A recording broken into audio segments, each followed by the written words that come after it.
درنو لیدونکو او اوریدونکو السلام علیکم ورحمت الله.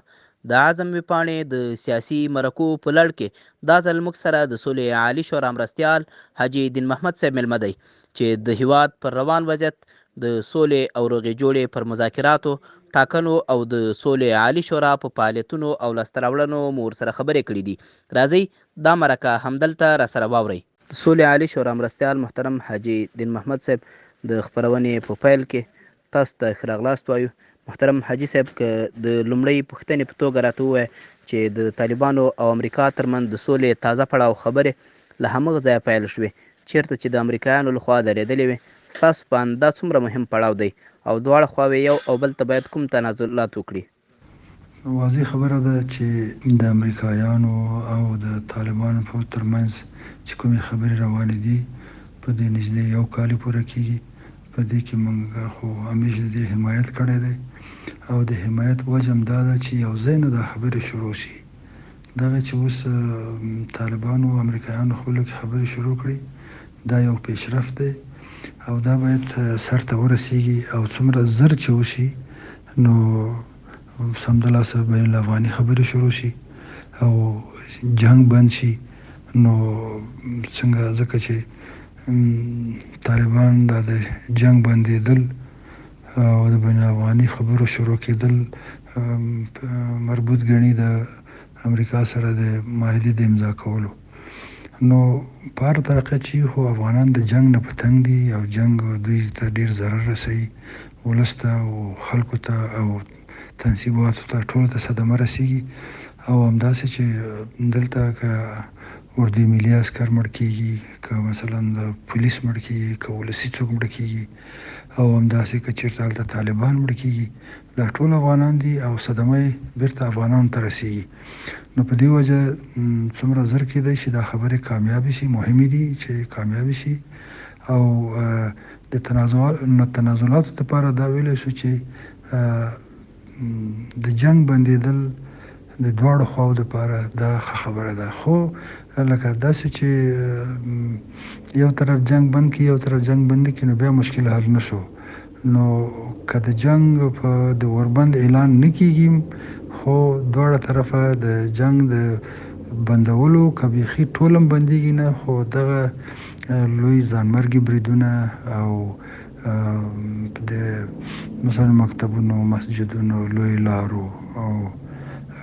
مهمو ځایونو کې باندې حملې او همداسې بمبارۍ، دا د شپې ړندې بمبارۍ او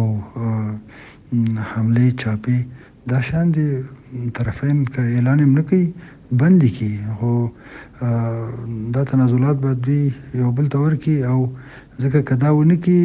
نو دا وخت هم د دوی د لاسه ځي او دا وخت د لاسه تګ د ټولو موږ ټوله هم د امریکا هم د طالبانو هم زموږ د ولس د ټولو په تاوان دی. حاجي صاحب محترم، تاسو د سولې عالي شورا کلونه تیر کړل. آیا د خپلې تجربې پر اساس ویلی شئ چې د سولې په مخ کې د کرزي که د غني حکومت ډیر خنډ او دا چې کوم اشتباهات وو چې ښکېلو غاړو تکرار کړل؟ باید ووایم چې ښه خبره دا ده، بهتره خبره دا ده په د کرزي په وخت کې هم دا بهتره وه چې هر څومره زیات د سولې لپاره کار شوی وی او د اشرف غني لپاره هم دا بهتره ده، د راتلونکي لپاره بهتره ده او د افغانستان ولس سره به یو همدردي او ښېګڼه کړي چې د سولې په مخ کې خنډ نشي. او په دې اوس وخت کې خو موږ ګورو چې د ډاکټر صاحب اشرف غني د سولې په مخ کې په دغه دلیل چې زه قانوني حکومت یم نو ما سره د خبرې وشي یا د پلاوی به زه جوړوم او یا هم د خبرو په متعلق باندې کله کله داسې کېږي چې جنگ خواته ترجیح ورکول کېږي. نو موږ ښه خبره دا کوو چې که دا د کرزي په وخت کې مثلا که دغه ځینې اشتباهات یعنې زه خو ورته داسې ویلی شو چې په یو وخت کې لکه دغه د دفتر موضوع وه چې طالبانو ته د قطر دفتر موضوع وه چې د افغانستان حکومت د خوا نه مخالفت وشو چې ډېر خلک داسې فکر کوي چې که دا مخالفت نه وای سوی نو ممکن څه خبرې یو څه وخته شروع شوی یا مخکې شروع وای. خو په هر صورت د دواړو دپاره پکار ده د هغو دوره خو اوس تېره ده، هغه بر سر اقتدار نه دی، خو هغه د سولې اوس خبرې کوي او غواړي همدا سوله او د ډاکټر صاحب اشرف غني ګټه او فایده او د افغانستان ولس فایده په دې کې ده چې د سولې په مخ کې خنډ نشي او سولې دپاره مخه خلاصه کړي او په داسې خبرو باندې چې هغه لکه شاید ډیپلوماتیکي خبرې به وي، سیاسي خبرې به وي، خو لکه دغه چې اوس ملت ته ګټه د یو خبرې رسیږي او ټولو ته رسیږي، دې باندې چې په دې کې چې همکاري وکړي دا به په ګټه وي د راتلونکي دپاره. حاجي صاحب محترم، امریکایي ورځپاڼې واشنګټن پوسټ تازه اسناد په ډاګه کړي چې ښیي امریکایي مشرانو د افغان جګړې په هکله خپل ولس ته پرله پسې درواغ ویلي. آیا رښتیا هم امریکا په افغان جګړه کې ماتې خوړلې او د دې صوبې امتیاز چاته ورکولی شو، طالبانو او که افغان ولس ته؟ څنګه چې واشنګټن پوسټ دوی خپل اخبار دی هغه دا خبره کوي او نو همدغسې به وي، ځکه چې په پخوا وختونو کې موږ دا کتل چې تلفات به ډېر وو او دوی به تلفات کم ښودل، خو په هر صورت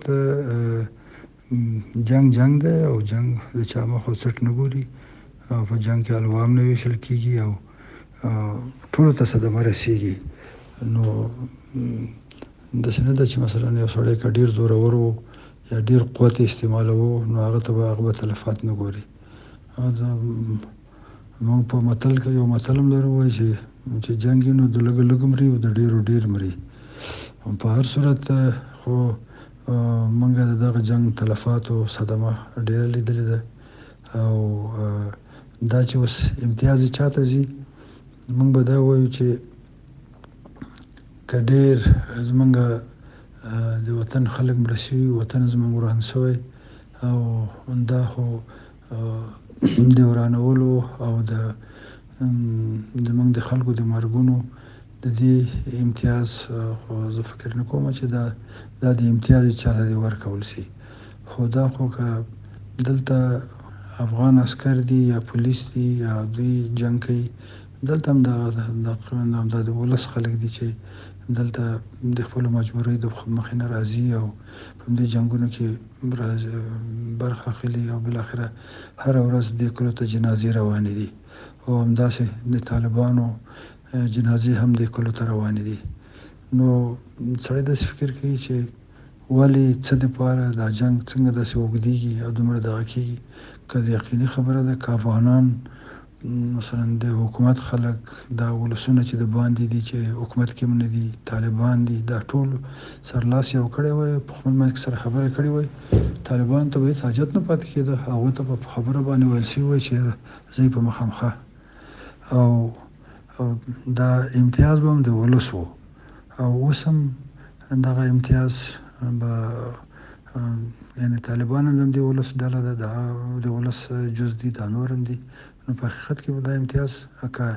امتیاز وي نو دا امتیاز د ولس دی. که طالبان او امریکا یوې موافقې ته سره ورسېدل، آیا د بین الافغاني خبرو پړاو به د ارګ له غوښتنې سره سم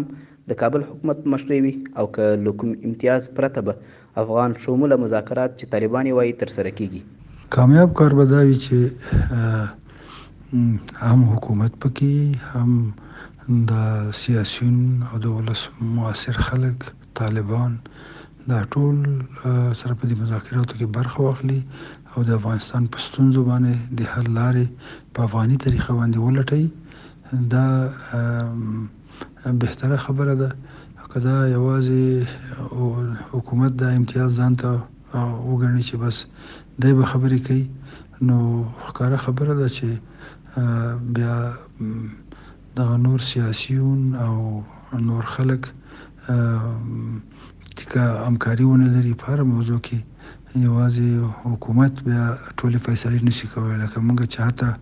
دا خبره کوو چې طالبان دي یوازې دا فیصلې د افغانستان په متعلق د امریکا سره نه کوي، که د خپلو خبرو خپلې فیصلې کوي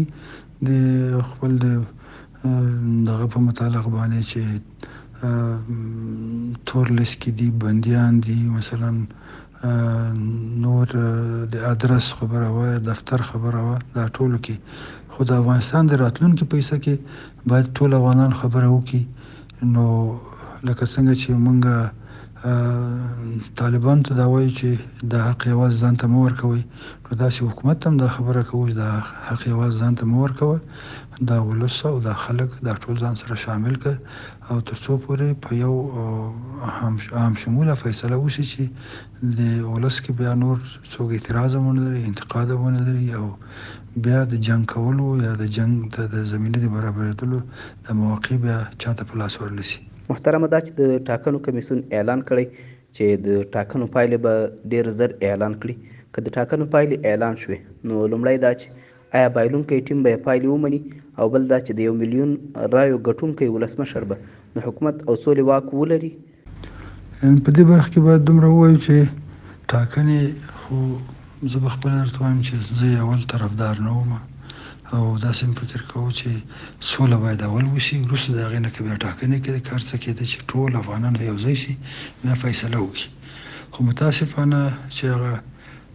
ټرمپ یو ټویټ وکړو، خبرې ودرولې، نو بیا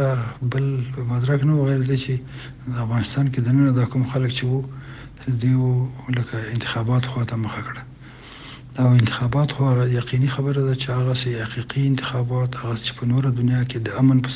صورت کېږي د په افغانستان کې نشي کېدی. خو اوس چې طرفانو په موافقه کړې ده نو هماغه څه چې یعنی لکه د بایومټریک په موضوع باندې چې په بایومټریک کې حتما د هغه څه چې مثلا د سهار د 9 بجو نه تر 12 تر 15 بجو د مازدیګر پورې ښودل شوی او یا هغه څه چې مثلا باید په دغه رای په همدغه خپلو همدغه ساحه کې چې جی پی ایس وي دي همدلته واچول شي او یا هم د دغه نه د په داسې ځای کې یعنی مثلا عکسونه وانخیستل شي یا خصوصا جعلکاري ونشي چې اوس تقریبا 3 لکه رایې نږدې داسې دي چې په دې شکل باندې دي چې خپل هغه بایومټریک کمپنۍ یا بایومټریک ماشینونه دا خبره کوي. نو هغې دوی خیالو کې چې په هغې باندې د همدې په دغه سره که هر یو یعنې لکه د دې په نظر کې نیولو سره ډاکټر عبدالله وګټله یا اشرف غني وګټله، که ډاکټر عبدالله وګټي خو موږ په ډاکټر عبدالله باندې دا شرط ایښی دی چې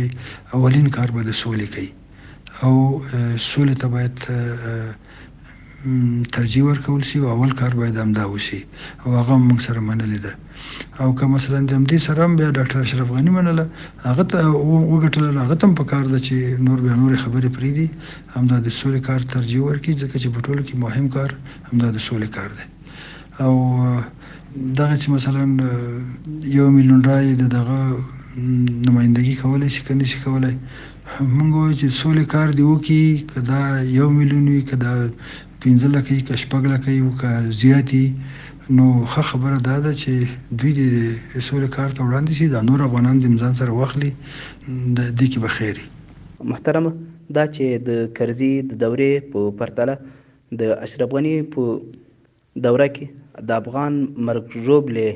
کچه تر بل هر وخت زیاته ده، خو بیا هم ولې د کرزي په خلاف اشرف غني تل د افغان مرګ ژوبلې په هکله پټه خوله وي خو د امریکایي تلفاتو خواشیني تل څرګندوي؟ دغه راز روانه جګړه هم د اروپا او امریکا د امنیت او ګټو خوندیتوب ته منسوبوي. دغه چې اوس مثلا کرزي په پخوا وختونو کې په د کله په ریاست جمهوریت کې و هم او اوس هم دغه کوي چې ملکي تلفاتو مخه دې ونیول شي یا د شپې بمبارۍ نه کېږي، نو دا د ټول افغانستان ولس تایید دا خبره د ځان سره لري. او همداسې د ډاکټر اشرف غني چې دا خبره کوي چې مثلا افغانان د اروپا او د امریکا امنیت ساتي، دا په حقیقت کې هغه برخې ته اشاره ده چې یعنی امریکا او اروپا امنیت افغانان ساتي، نو دوی باید امریکا او اروپا د افغانانو سره یا د حکومت سره د ملاتړ اوسېږي. نو په دې کې خو سړی ویلی شي چې افغانان چې د خپل ستونزې حل کړي، خپل مشکلات حل کړي، دا به غټه خبره وي او د هماغې په همدې برخه کې موږ افغاني فکر وکړو او د افغانستان هغه هم د ټول نړۍ د امن دپاره فکر کوو، خو لکه ناول فکر خو زموږ د خپل د کور د جوړولو دی. نو دا باید په دې باندې فکر وشي او دغه چې د ملکي تلفاتو په حصه کې څه نه وایم، زما په ګمان چې دا خو صحیح کار نه دی او کنی نو دومره خو دې وکړي چې کوم ملکي تلفات کېږي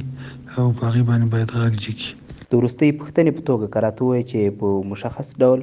د سولې عالي شورا لاسته راوړنې څه دي او فرضاً که حکومت د سولې عالي شورا د لغوه کولو اقدام وکړ